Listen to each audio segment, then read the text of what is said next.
Bonjour, dans le cadre des cours sur les suites, aujourd'hui nous allons parler des notions de convergence et de divergence. Mais dans un premier temps, je vais vous retracer le cadre général, c'est-à-dire une définition qu'on peut donner d'une suite. On va considérer qu'une suite est un opérateur que l'on note un entre parenthèses, les parenthèses pour la suite, quand on enlève les parenthèses c'est pour le terme un. Donc une suite est un opérateur un qui a un entier naturel, donc petit n élément de grand N, que l'on appelle l'antécédent, associe un nombre réel, donc que l'on note un sans les parenthèses, c'est-à-dire le terme un, et que l'on appelle l'image. Donc ce qu'il faut savoir à partir de là, c'est qu'un antécédent n'a qu'une seule image, en revanche une image peut avoir plusieurs antécédents. Donc voilà pour le cadre général de ce cours. Maintenant on va passer directement à la théorie, et on va commencer par la définition de la convergence d'une suite.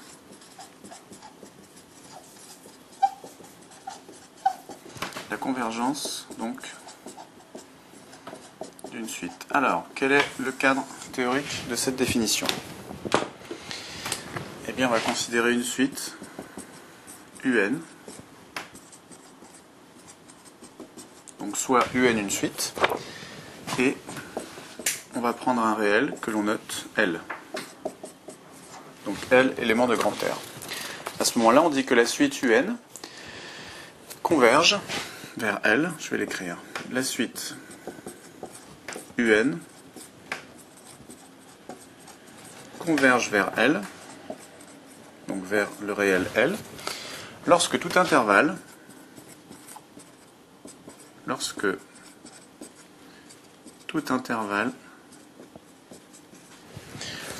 ouvert qui contient L, donc contenant le réel L, contient tous les termes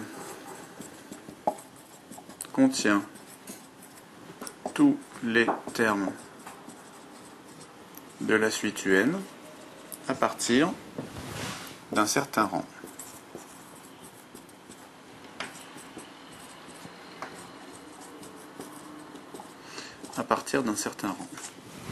Donc la suite un converge vers le réel L lorsque tout intervalle ouvert, j'insiste sur le mot ouvert, tout intervalle ouvert qui contient le réel L contient aussi tous les termes de la suite un à partir d'un certain rang n.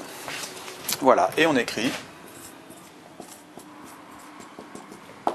limite quand n tend vers plus l'infini de un est égal au réel L. Donc maintenant, on va aborder une seconde définition, toujours sur la convergence, mais cette fois, la convergence vue par le biais de la majoration. Donc la convergence par majoration.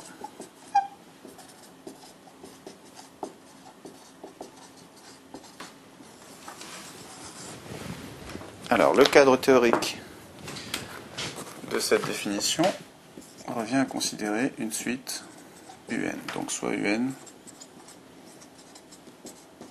une suite. On dit que lorsque la suite un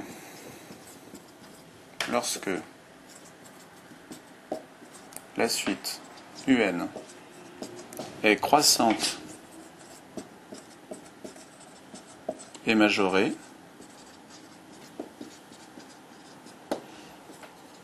à ce moment-là, la suite un est convergente. De la même façon, lorsque la suite un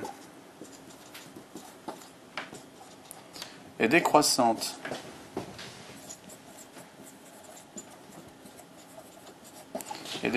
et minorée, un est aussi convergente.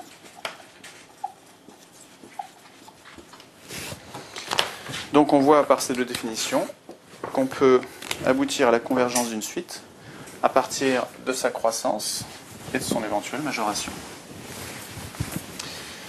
Donc maintenant, on va oublier la convergence et on va passer à la notion opposée, qu'est la divergence.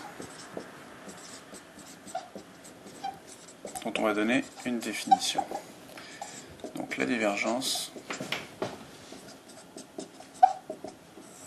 d'une suite. Alors quel est le cadre théorique de cette définition? Eh bien une fois encore, on considère UN une suite et alpha un réel. Et on dit que la suite UN diverge vers plus l'infini lorsque tout intervalle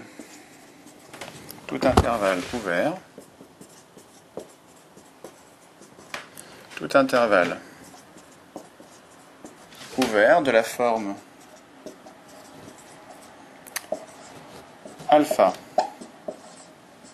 plus l'infini contient tous les termes de UN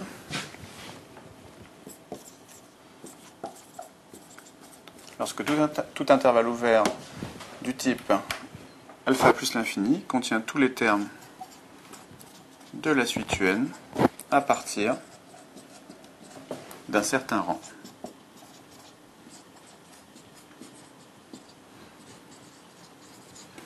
Donc on entend par un certain rang en fait une certaine valeur de l'entier naturel n. On écrit à ce moment-là que la limite quand n tend vers plus l'infini du terme un de la suite un égale plus l'infini. Et on peut dire de la même façon que la suite un diverge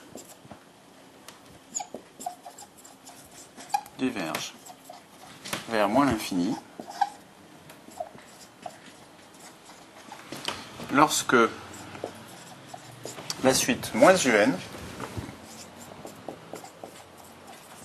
diverge vers plus l'infini.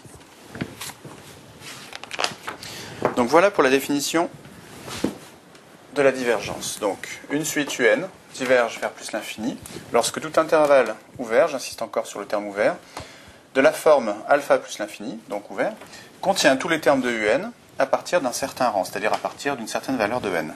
Et à ce moment-là, on écrit que la limite quand n tend vers plus l'infini de la suite un est égale à plus l'infini. Et de la même façon, on dit que la suite un diverge vers plus l'infini lorsque la suite moins un diverge. Donc on dit que la suite un diverge vers moins l'infini lorsque la suite moins un diverge vers plus l'infini. Maintenant, définissons la divergence en tant que non-convergence. La divergence en tant que non-convergence.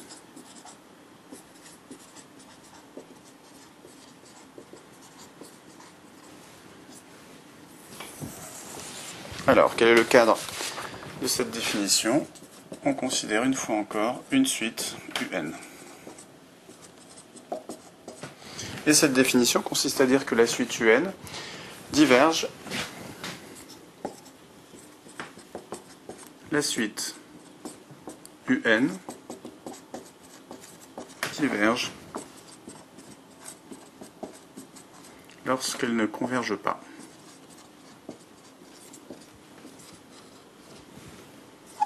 La suite un diverge lorsqu'elle ne converge pas.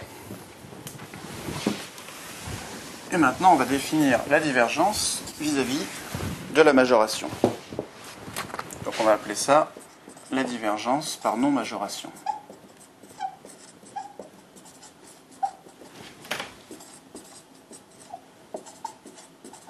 La divergence par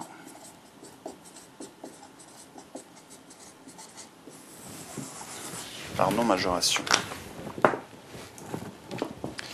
Alors le cadre de la définition, c'est toujours le même. On considère un une suite.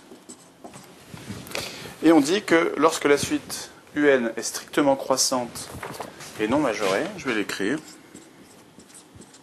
lorsque la suite UN est strictement croissante et non majorée,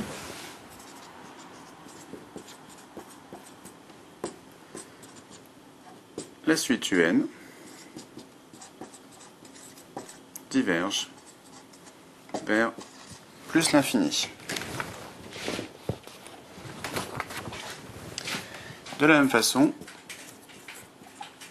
lorsque la suite UN est strictement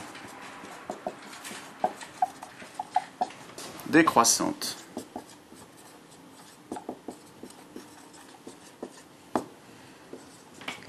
et non minorée,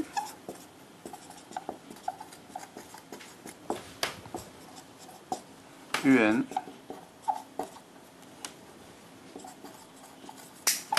diverge, et on peut rajouter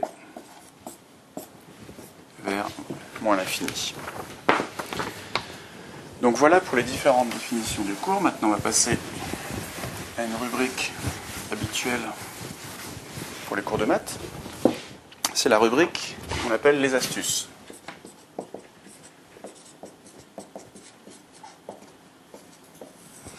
Et dans les astuces, on précise cette fois qu'il peut s'avérer utile de calculer les premiers termes, par exemple jusqu'à n égale 5, donc d'une suite UN par exemple, de façon à se faire une idée a priori de son éventuelle convergence ou divergence. Donc, je vais écrire calculer les premiers termes de UN, par exemple, jusqu'à n égale 5, pour se faire une idée a priori, j'entends bien a priori, de l'éventuelle convergence ou divergence de la suite. Ça peut vous donner une idée du comportement de la suite. Donc maintenant, on va mettre en application ces définitions à l'occasion de 4 exercices. On commence par l'exercice 1, dont l'énoncé est soit la suite UN définie pour tout n élément de grand N par UN, le terme UN, qui est égal à moins 3 puissance n sur 5. Question, étudier la convergence de UN. Alors, observons le terme UN. Que voit-on? On voit que pour tout n pair, le numérateur de UN, moins 3 à la puissance n, sera pair. Pour tout n impair, le numérateur, moins 3 puissance n, sera impair. Par conséquent, quand n va tendre vers plus l'infini, lorsqu'on va étudier la convergence de la suite UN, on va voir que, de façon alternative, quand n va prendre une valeur paire, j'enlève ça, le E. Quand n va prendre une valeur paire, on aura un numérateur qui sera strictement positif. Oui, c'est pas pair. Et impair. C'est strictement positif, et là, strictement négatif. Donc, quand n prendra une valeur paire, le numérateur sera strictement positif. Quand n prendra une valeur impaire, le numérateur sera strictement négatif. Maintenant, compte tenu du fait que le dénominateur du terme UN est égal à 5, c'est-à-dire que le dénominateur est constant et positif, eh bien on voit que, alternativement, la suite UN, quand n va croître, le terme de la suite UN va prendre alternativement des valeurs positives et négatives. Par conséquent, UN ne peut pas avoir de limite. Ne peut pas admettre une limite.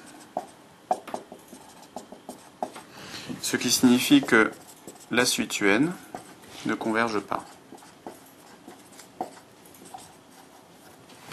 Et donc, la suite UN diverge. Donc, la suite UN diverge par tout simplement non-convergence. parce que le terme un, quand n tend vers plus l'infini, prend alternativement des valeurs positives puis négatives. Maintenant, exercice 2. On considère la suite un définie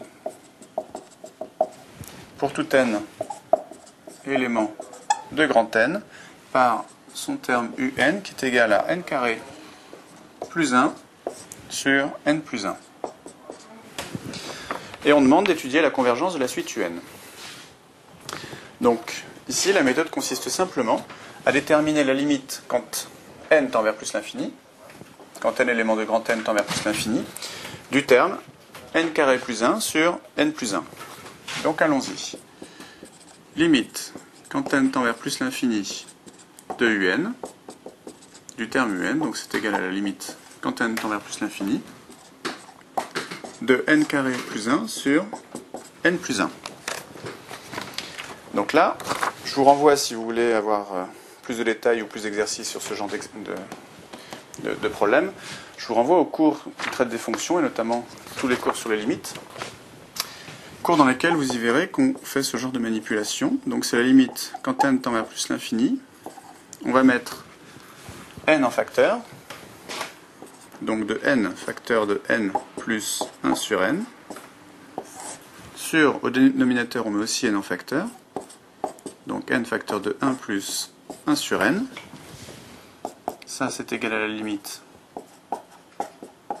Quand n tend vers plus l'infini, on peut simplifier le n, donc de n plus 1 sur n, divisé par 1 plus 1 sur n. Or, la limite, quand n tend vers plus l'infini, de 1 sur n est égale à 0. Ce qui nous permet d'écrire que ce terme-là et celui-là vont tendre vers 0 quand n tend vers plus l'infini.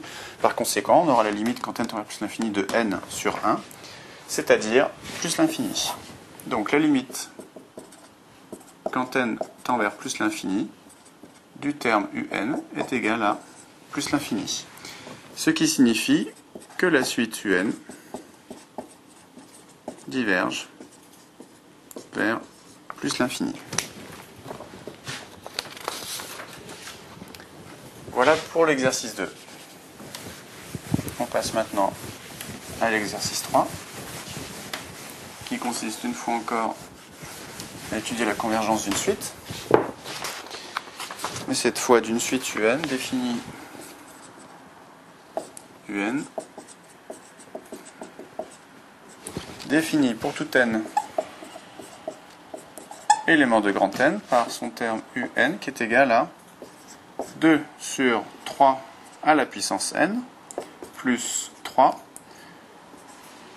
racine de 2, tout ça à la puissance n. Donc exercice 3, et on nous demande d'étudier la convergence de cette suite un. Donc moi je vous propose, dans la mesure où on a deux termes qui sont vraiment différents, de décomposer la suite un. On va dire que un c'est égal à une suite Vn plus une suite Wn. Et on va dire que le terme Vn est égal à 2 sur 3 puissance n, et que le terme Wn est égal à 3 fois racine de 2 à la puissance n. Donc étudier la convergence de la suite un revient à étudier la convergence de la suite Vn et la convergence de la suite Wn. Donc allons-y pour la suite Vn. Il s'agit d'étudier la limite quand n tend vers plus l'infini du terme Vn, c'est-à-dire la limite quand n tend vers plus l'infini de 2 sur 3 à la puissance n. C'est-à-dire, comment aborder le problème?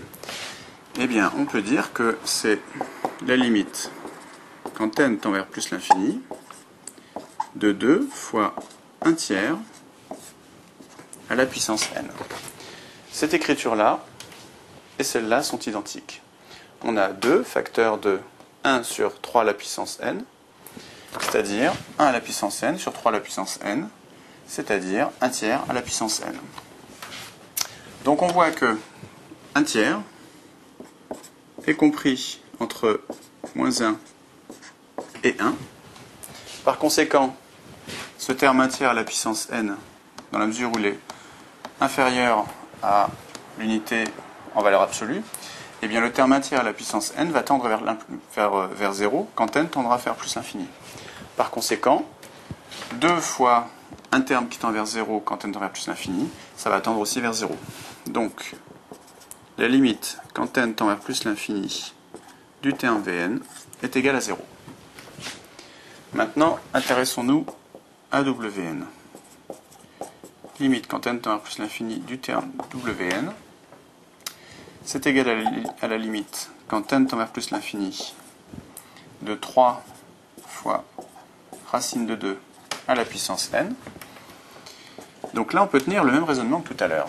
Racine de 2, c'est égal à 1,4142 quelque chose. Donc racine de 2 est strictement supérieure à l'unité. Par conséquent, racine de 2 à la puissance n va tendre vers plus l'infini. Donc on va avoir ici un terme qui tend vers plus l'infini, qu'on va multiplier par 3. Donc ça va nous faire un résultat égal à plus l'infini. Donc la limite quand n tend vers plus l'infini de Wn est égale à plus l'infini. Par conséquent, la limite du terme Un, c'est la limite du terme Vn plus la limite du terme Wn. Donc, étudier la convergence de la suite Un, c'est étudier la convergence de Vn sommée à la convergence de Wn. Donc on a une suite à la fois convergente vers 0 et une suite divergente vers plus l'infini. Et la somme d'une suite convergente et d'une suite divergente, c'est une suite divergente. Conclusion, Un diverge vers plus l'infini. Donc voilà pour l'exercice 3. Et on va passer maintenant au 4e et dernier exercice.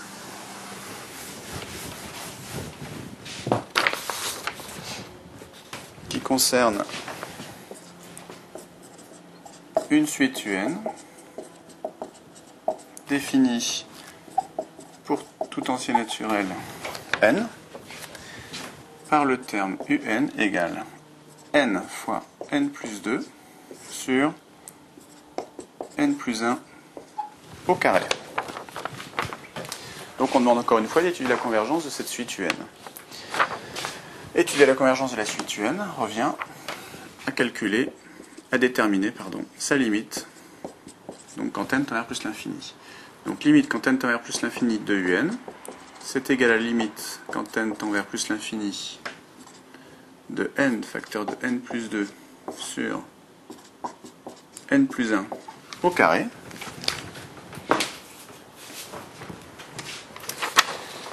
Donc, on peut développer le carré par exemple. En tout cas, on va mettre n carré en facteur. Donc c'est égal à la limite quand n tend vers plus l'infini de n carré plus 2n plus 1, ça c'est le dénominateur, sur n carré plus 2n. Et maintenant, on met n carré en facteur. Donc c'est égal à la limite quand n tend vers plus l'infini de n carré facteur de 1 plus 2 sur n plus rien du tout d'ailleurs, divisé par n carré facteur de 1 plus 2 sur n plus 1 sur n2. Alors, qu'en est-il de cette limite? On peut déjà simplifier ces termes-là. Et on sait que la limite quand n tend vers plus l'infini de 2 sur n, ça tend vers 0. Et a fortiori, la limite quand n tend vers plus l'infini de 1 sur n carré est aussi égale à 0. Donc, ce terme-là va tendre vers 0, celui-là va tendre vers 0, et celui-là aussi va tendre vers 0.